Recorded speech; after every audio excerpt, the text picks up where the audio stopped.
السلام علیکم، یہ ہے پالیٹکس اور میں ہوں حسن ظفر۔ کینیڈا انڈیا تنازعہ۔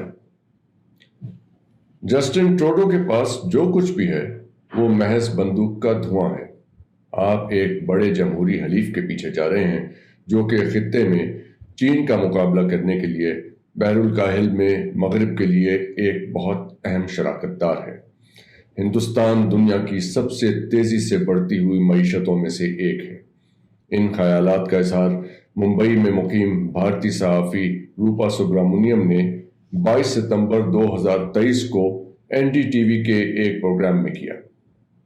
ان کے نقطہ نظر کو اس طرح سے سمجھا جا سکتا ہے: بھارت کے جمہوری مزاج، اس کے تیز رفتار معاشی عروج، مغرب کے ساتھ اس کے بڑے تجارتی روابط اور بحر الکاہل میں چینی اثر و رسوخ کا مقابلہ کرنے کے لیے مغربی شراکت دار کے طور پر اس کے کردار کی وجہ سے بھارت کو جہاں بھی ضروری لگے کسی کو ہدف بنا کر کارروائی کرنے کا پورا اختیار حاصل ہے۔ بھارتی میڈیا میں خالصتان تحریک کی ایک اہم شخصیت ہردیپ سنگھ نجار کے قتل میں بھارتی ملوث ہونے کے الزامات پر کینیڈین وزیر اعظم کو شدید تنقید کا نشانہ بنایا جا رہا ہے۔ یہ افسوسناک واقعہ 18 جون 2023 کو کینیڈا کے شہر برٹش کولمبیا کے مضافاتی علاقے سرے میں ایک گردوارے کی پارکنگ میں پیش آیا۔ میں نے اپنے پچھلے مضمون وہ راستہ نہیں لیا گیا امریکہ کے ساتھ پاکستان کے الجھے ہوئے تعلقات میں امریکہ کے لیے بھارت کی ہمہ گیر اہمیت کو اجاگر کیا تھا۔ امریکہ نے کبھی بھی پاکستان کو فراہم کردہ ہتھیاروں کے بھارت کے خلاف استعمال کو فروغ نہیں دیا۔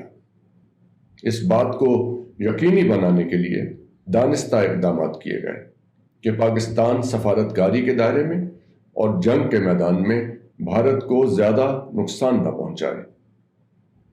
امریکہ نے سرد جنگ کے دوران سوویت یونین کے ساتھ ہندوستان کی صف بندی کا تحمل سے مشاہدہ کیا، جس کے بعد افغانستان پر سوویت حملے کے دوران اور بعد میں ہندوستان کے ساتھ غیر مستحکم مشرقی سرحد کی بجائے دہشت گردی کے خلاف جنگ میں پاکستان کو مغربی محاذ پہ مصروف کیا۔ سرد جنگ کے اختتام کے بعد ہندوستان نے مغرب کی طرف ایک سفر شروع کیا جس کی خصوصیت معاشی لبرلائزیشن تھی، جو سوویت طرز کے سوشلزم سے انحراف تھا، جو آزادی کے بعد جواہر لال نہرو کی قیادت میں رائج تھا۔ حالیہ دنوں میں مغرب اور خاص طور پر امریکہ نے بھارت کی جانب سے بلیک مارکیٹ میں روسی تیل کی خفیہ فراہمی پر کوئی اعتراض نہیں اٹھایا ہے۔ بھارت کے اس حربے نے روسیوں کو یوکرین کے تنازع میں ان کی شمولیت کے لیے درکار مالی وسائل فراہم کیے، جس کے ساتھ ساتھ گزشتہ برسوں کے دوران بھارت کی تیزی سے اقتصادی توسیع میں بھی مدد ملی۔ مغرب کی جانب سے اس صورتحال کو دانستہ طور پر نظر انداز کرنے کا واضح اظہار نئی دہلی میں ہونے والی حالیہ G20 سربراہی اجلاس کے دوران ہوا، جہاں یوکرین کے تنازع سے متعلق بات چیت واضح طور پہ غائب تھی۔ کینیڈا کی توقعات کے برعکس امریکی اور برطانوی دونوں حکومتوں نے ہردیپ سنگھ نجار کے قتل کے بارے میں ایک سخت موقف اپنانے سے گریز کیا ہے۔ بی بی سی کے مطابق سب سے زیادہ خاموشی کینیڈا کے جنوبی ہمسایہ ملک امریکہ کی جانب سے ظاہر کی گئی۔ اگرچہ دونوں ممالک قریبی اتحاد رکھتے ہیں، لیکن امریکہ نے کینیڈا کی طرف سے اپنی ناراضگی کا اظہار کرنے سے گریز کیا۔ امریکی وزیر خارجہ اینٹونی بلکن نے کینیڈین وزیر اعظم کی جانب سے کینیڈین سرزمین پر ایک سکھ کے قتل میں بھارتی حکومت کے ملوث ہونے کے الزامات پر گہری تشویش کا اظہار کیا۔ اس سے قبل امریکی انتظامیہ کے ایک اعلیٰ سطحی رکن نے اس سلسلے میں عوامی سطح پر کینیڈا کی حمایت کرنے میں امریکہ کی جانب سے کسی ہچکچاہٹ کی سختی سے تردید کی تھی۔ برطانیہ کے وزیر خارجہ جیمز کیلوری نے واضح کیا کہ ان کی قوم کینیڈا کی جانب سے کیے گئے اعلانات کو انتہائی سنجیدگی سے لیتی ہے، جبکہ آسٹریلیا نے بھی تقریباً اسی طرح کے الفاظ استعمال کیے۔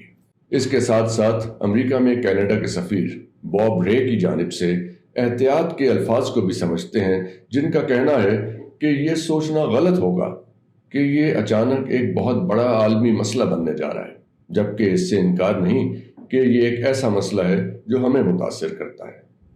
یہ سمجھنے کے لیے ارسطو کی دانش مندی کی ضرورت نہیں ہے کہ اگلے چند دنوں میں یہ سارا منظرنامہ کیسے سامنے آئے گا۔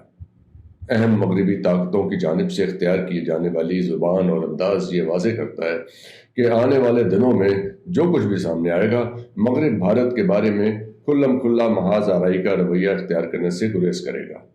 ممکنہ طور پہ پردے کے پیچھے سفارتکاری صورتحال کو پرسکون کرنے کا کام کر سکتی ہے۔ یقینی طور پر روپا سبرامنیم کے پاس این ڈی ٹی وی پر اپنی گفتگو کی ایک ٹھوس بنیاد موجود تھی، تاہم ان بحثوں کے درمیان ایک جواب طلب سوال باقی رہتا ہے۔ اس موڑ پر خالصتان لیڈر کا قتل کیوں ضروری ہو گیا؟ ایک تحریک جسے مبینہ طور پر 1984 میں اندرا گاندھی کی حکومت نے آپریشن بلو سٹار کے ذریعے دبا دیا اور بجھا دیا تھا۔ 2016 میں برطانیہ کے شہر گلاسگو میں ایک گردوارے کے دورے کے دوران میں نے ایک سکھ شخص سے مختصر بات چیت کی۔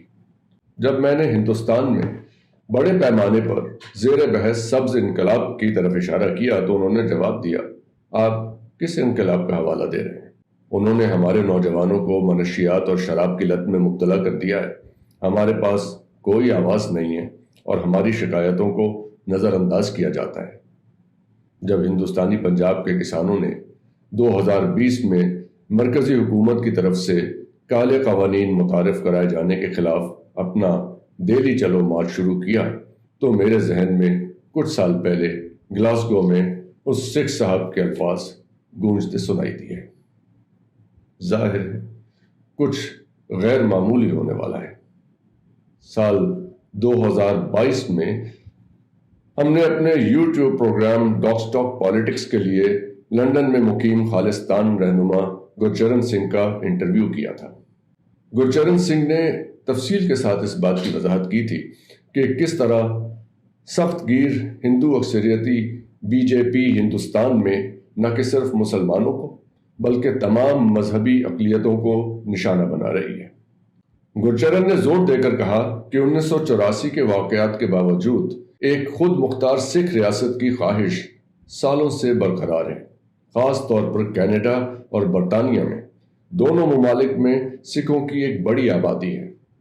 آپریشن بلو سٹار کے بعد بہت سے خالصتان رہنماؤں نے ان ملکوں میں پناہ لی تھی۔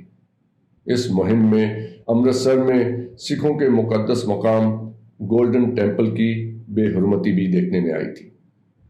بھارت میں آزادی کا مطالبہ کرنے والے سکھوں کے ان گناہوں کو بھلایا نہیں جا سکا، جیسا کہ 2020 میں دیکھا جا سکتا ہے جب سکھ کسانوں کے اپنے حقوق مانگنے کے نعروں کو بھی ہندو انتہا پسندوں نے علیحدگی پسند بیان بازی کے طور پر بدنام کیا تھا۔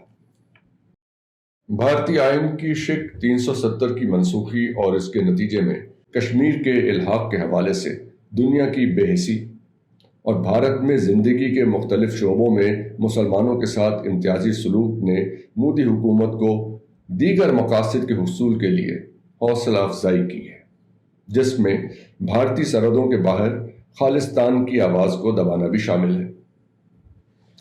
یہ صورتحال ہندوستانی جمہوریت کا حقیقی رنگ بھی پیش کرتی ہے، جس میں کسی بھی شکایت کو بیان کرنا ایک بڑا چیلنج ہے۔ مغرب ایک بار پھر بھارت کے اقدامات پر اس کا مقابلہ کرنے سے ہچکچا سکتا ہے، تاہم اس بار انہیں ایک اور مشکل درپیش ہے۔ مسلمانوں سے جڑے سابقہ حالات کے برعکس جو بآسانی دہشت گردی اور جہاد کے ساتھ منسلک ہو سکتے تھے، اس بار معاملہ ایک علیحدہ رنگ اختیار کر گیا۔ اگر اور کچھ نہیں تو موجودہ منظرنامے نے خالصتان کے مسئلے کو ایک بار پھر عالمی سطح پر اجاگر کر دیا ہے۔ آپ کا بہت بہت شکریہ۔